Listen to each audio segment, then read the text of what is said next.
Well, here we are, the last album in the George Harrison Album Reviews series. Brainwashed was the first posthumous George Harrison release, and the only album of his that I bought when it was brand new. Now you might be wondering if this one should be included with his other solo albums, considering it came out after his death, but the truth is, this was the record George wanted to put out before he became too ill to do so. It was almost as if my dad had the whole thing mapped out, and we were just these lab rats trying to find our way through the maze that hadn't quite been finished yet. To give you a little perspective of where I was at the time, I was in high school and an aspiring musician. I was developing my skills as a slide guitar player, listening to guys like Duane Allman, Mick Taylor, and obviously George Harrison. Which is probably why my favorite song from the album, by far, was a slide guitar instrumental called Marwa Blues. Just the sound, the touch of his slide is so divine. The track itself, just some very light keyboard and orchestral arrangements, along with some percussion by Ray Cooper, has a peaceful, meditative quality meant to reflect the scene of a sun setting. This was a huge influence on an instrumental I wrote for my One Last Stand album, Song for George, which I've been playing at the end of a lot of these videos. Contrary to popular belief, it was actually dedicated to comedian George Carlin, but the slide guitar melody was definitely me paying tribute to George Harrison. To be honest, I probably spun Marwa Blues more than any other track on this album back then. I hadn't heard it in quite a while, and was under the impression that Brainwashed was one of George's best albums. But recently, nostalgia goggles removed, I found it to be a bit uneven. Remember when I said Harrison's 79 was the hardest album to rate? I think this one might be just as difficult. Brainwashed is an unfinished album. It might be more complete than, say, the Beach Boys' Smile album, but kind of in that same space. Posthumous albums are hard to do in general. I can tell you as someone who's put out prog rock albums myself, the initial vision is usually in the artist's head until it's mapped out in a recording or mastering session. George didn't live to see this album finished. He did leave quite a few notes for Danny Harrison and Jeff Lynne to go off of, but they admitted it was still like trying to solve a puzzle. Marwa Blues, when I first got it to work on, it was like 5 lead guitar tracks all going at once. I thought, how the hell are we going to sort this out? And after listening to every single one, every single note, we realised what it was, and we found the tune. Even with all that said, there's still some great performances on this record. In the Final Years video, I mentioned Between the Devil and the Deep Blue Sea collaboration with Jools Holland, and Any Road, maybe the most famous song from the album. This one features some more sparkling slide work and some classic Harrison philosophical lyrics. I keep traveling around the bend, there is no beginning, there is no end. A true gem, even if it goes on a little long. In fact, the first half of this CD is pretty solid. Vatican Blues is kind of a fun number, but it's also one of the songs where George's voice sounds a bit weak. And that's understandable. George was battling cancer, so again, you have to take all this with a grain of salt. However, on Pisces Fish, his soft vocal seems to really capture the melancholic nature of the song. I'm a Pisces fish and the river runs through my soul.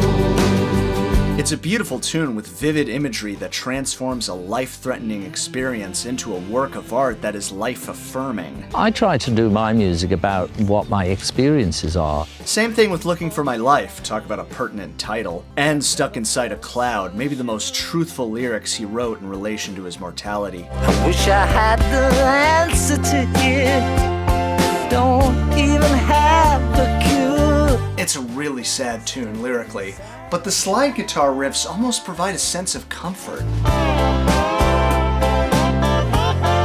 It's like George's way of telling us everything's going to be okay. What a remarkable achievement to be able to convey such dynamic emotions on a song about mortality. What happens when you die? I mean, that to me is the only thing really that's of any importance. The rest is all secondary.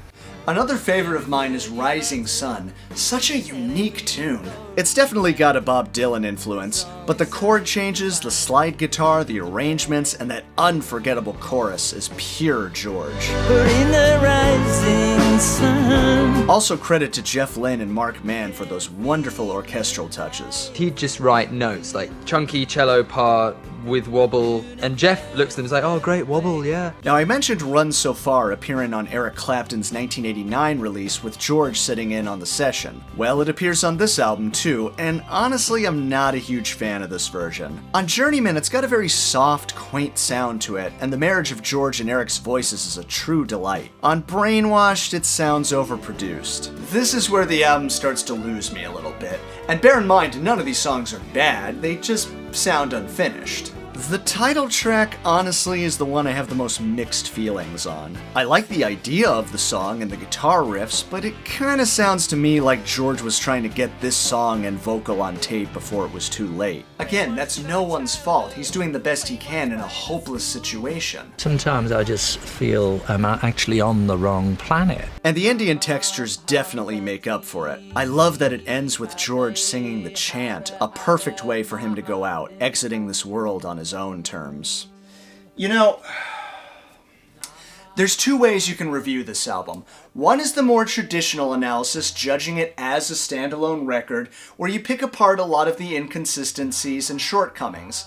The other is on a more emotional level, knowing that George was dying while he was making this record and knew it. I almost look at Brainwashed as a sequel to Material World, a very honest personal statement that the listener needs to be in the right mood to play. But whereas Material World was a fully realized vision, George didn't live to finish Brainwashed. My other issue is that it doesn't really include any standout masterpiece single like My Sweet Lord, Give Me Love, or even Blow Away. But I don't think it was meant to be that kind of album either. Nobody seems to listen to anything anyway these days, do they? It's a tough decision on how to rate this album. Even as I'm sitting here recording this video, I keep going back and forth. So let's check in with Todd and see what his thoughts are on Brainwashed. Brainwashed. I've probably listened to this album more than any George Harrison album that we've reviewed thus far. Because of the vocal issues, I had trouble understanding some of the lyrics, and the lyrical content is what really shines. I feel like the album could really be broken down into three parts. The first three tunes sound like tunes that could be found on Traveling Wilbury albums. I particularly enjoy P.T. Vatican Blues, and love that he has a sense of humor, and I love the little digs at the Catholic Church. Pisces Fish, I just can't get into. But if you wait till the end, it has my favorite lyrics out of the entire album. I'm a living proof of life's contradiction. Then you get into the meat of the album. Got a lot of themes about death and the afterlife and religion and transcendence. My favorite on the entire album would have to be Rising Sun. It's very Beatlesy. I enjoy the orchestration behind it. It's a beautiful melody. The whole song is just gorgeous. Tracks 7 through 9 are all great tunes individually, but I don't really like them strung together. The cover of Devil in the Deep Blue Sea is a nice change of pace, but doesn't really seem to fit on this album. Rocking Chair in Hawaii sounds like it belongs on Gone Troppo. And I just can't get into the title track that closes out the album. Maybe I just want my last memory of George to be joyfully singing "It's All Right, You're Going to the End of the Line" with all of his best music buddies. Now, what to rate it? I mean, the middle part of the album is definitely a goldfish, but due to some unevenness with the beginning and the end of the album, I gotta say it's a spotted fish. I mean, it's a required listen for any George Harrison fan who wants to hear the former Beatles swan song, but it's not necessarily something that I'd listen to over and over again. If I was to go off my usual rating system, I'd probably also give it a spotted fish, which still isn't bad. I just don't know if I can recommend buying it on vinyl. Well, even I don't own it on vinyl, but that's partially because I have an attachment to the CD I bought when it was brand new. But since this is my series and I can basically do whatever I want, I'm gonna make up a new rating just this once and give Brainwashed a Pisces fish. What does that mean? Well, it means this album simply exists, just as George wanted it to. Whether or not it should be part of your vinyl collection is up to you. My essential track is still Marwa Blues, but equally essential is Stuck Inside a Cloud. Other standout tracks are The Rising Sun, Any Road, and obviously Pisces Fish. No matter what, Brainwashed is still a great album to close the books on George's amazing career. Man, I can't believe I got through all these albums. The only thing left to do is to organize them all in a top 10 list. So I'll see you in the last video of my George Harrison album reviews series.